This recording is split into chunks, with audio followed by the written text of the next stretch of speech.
जय श्री कृष्ण, जय श्री राम।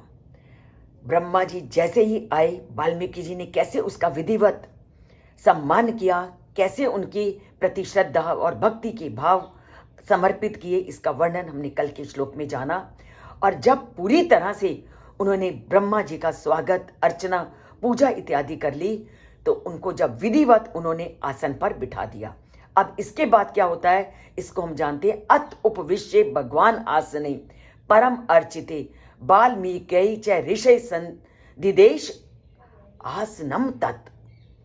अब ब्रह्मा जी तो आसन पर आसीन हो गए, पर जिसके घर में कोई अतिथि आता है वो पूरी तरह से अभी उसकी सेवा अर्चना में लगा रहता है और पूरी तरह से उसके सामने खड़ा रहता है। और जब ब्रह्मा जी की पूजा अर्चना करके वाल्मीकि जी ने उनको आसन पर बिठा दिया, तो फिर अतिथि का क्या कर्तव्य होता है। अतिथि ने उनको क्या कहा कि हे वाल्मीकि, अब तुम भी आसन ग्रहण करो। तो वाल्मीकि च ऋषि संदिदेश आसनम तथा, जब पूरी तरह से उनकी पूजा अर्चना हो गई, उन्होंने आसन ग्रहण कर लिया और वाल्मीकि जी अभी तक खड़े हुए थे, तो ब्रह्मा जी ने उनको कहा कि अब आप भी आसन को ग्रहण कीजिए।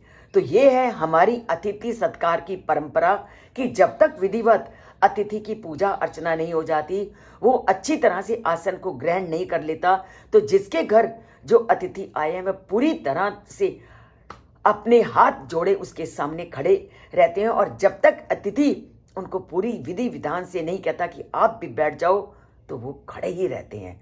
और फिर ब्रह्मा जैसी सृष्टिकर्ता जिनके सामने खड़े हैं, उनके घर जिनके आए हैं, वो कैसे बैठ सकते थे।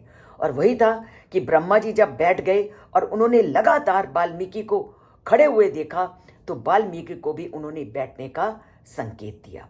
अब जब ब्रह्मा जी और वाल्मीकि आमने सामने बैठे हुए हैं, तो उन दोनों के बीच में कैसा व्यवहार होता है, इसको हम जानेंगे कल के श्लोक में।